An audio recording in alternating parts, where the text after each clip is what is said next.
Typically when someone says esports, there are a few select games that you immediately think of. League of Legends, Dota 2, Rocket League, Smash Brothers, Fortnite, Roblox Paintball.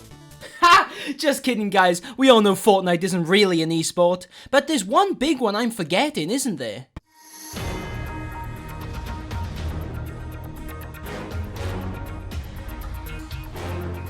Counter-Strike Global Offensive. Where do I begin with this game? Coming out in 2012, it was the sequel to Counter-Strike Source, which originally was a pretty big hit within the competitive gaming scene. And you know, Source was perfectly fine back in the day, but come on, these graphics haven't aged the best, and the fact that competitive was manually done by the community was not ideal. Mechanically speaking, it was a great game that was incredibly fun, but it wouldn't be until CSGO where Counter-Strike truly took off. Bam, new graphics, bam, new guns, bam, new chickens. But I think most importantly is they finally added in an automatic competitive system, which made it way more accessible for new players to get into the scene, and in general just made life so much easier for the community. Now, CSGO wasn't that popular when it first launched. It wouldn't explode until about 2013 where Valve added skins to the game. And I think that was really the tipping point where the game's popularity just went insane. A genius move on Valve's part because, I mean, come on, if people are willing to spend thousands on a pointless TF2 hat, then surely a $1,000 knife really isn't out of the question. And for a long time, CSGO was the undisputed king of Steam. It even overtook Dota 2 at some points, which is no small feat considering the size of that game. But recently, is that the case? Now, the game isn't exactly dead by any means. Of course, when I say the day it died, I don't literally mean 0 players. But is CSGO really as relevant or talked about as it once was? Not as much so. This video is more so talking about the problems of the game and why there has been this somewhat of a downfall. If we look at the stats, CSGO is still the 3rd most played game on Steam, but its numbers, while still impressive, are incredibly inconsistent, with multiple dips and rises, which honestly makes me question what are they doing to fuck around these players so much. Now, I think it goes without saying, it's not overly the devs' fault. Let's be honest, CSGO is a pretty old game at this point. The fact it's still around from 2012 to 2018 is pretty impressive, but new games and trends have appeared since then. PUBG coming and stealing the top spot on Steam, and games like Fortnite stealing a lot of players in general. The Battle Royale genre as a whole has just come and stolen the show from other shooters. With a game being out this long, there's of course going to be player fatigue without question. I mean, I myself get bored of these types of games within a few weeks or a month of playing, so you think I'm gonna still find this fun? Wrong. When it comes to pinning down a day it died, so to speak, it's very hard to decide, because one of CSGO's biggest problems is that they are god awful at updating the game. It just seems there have been countless amounts of horrendous updates within CSGO's lifespan that have all attributed one way or another to its decline. The inconsistent player count can be easily attributed to these fairly regular bad updates that drive players away each time. It would be fine if there were just 1 or 2 examples of this, but when there are so many fuck-ups on grand scales, it really does question if Valve actually knows what they are doing when it comes to updating the game. So, any more questions, son?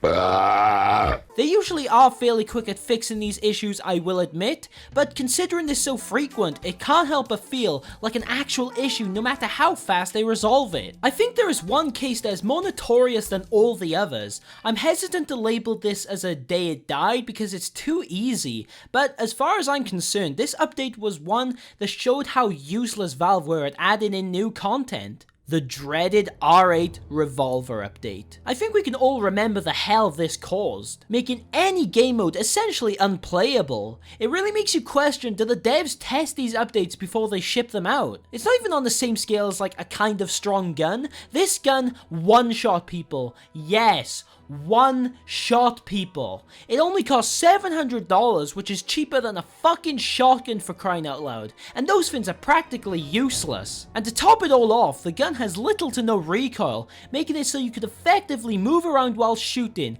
It really just doesn't make sense. Like, was this some kind of sick joke or delayed April Fool's prank from Valve? Because who seriously thought this was a good idea? Seriously, fucking who?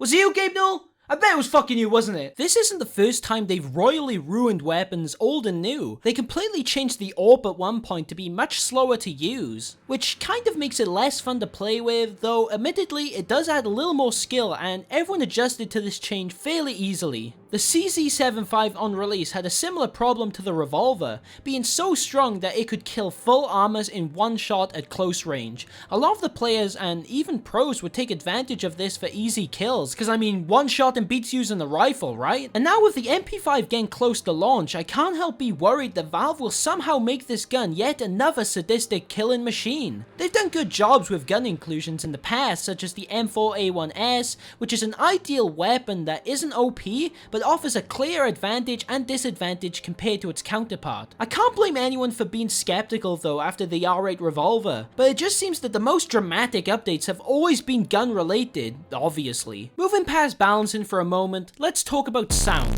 Counter-Strike has some of the most iconic gun sounds probably out of every single shooting game in history. You got the AK with its powerful, the sound of the Desert Eagle that's just like, and of course, who could forget the infamous ring of the AWP.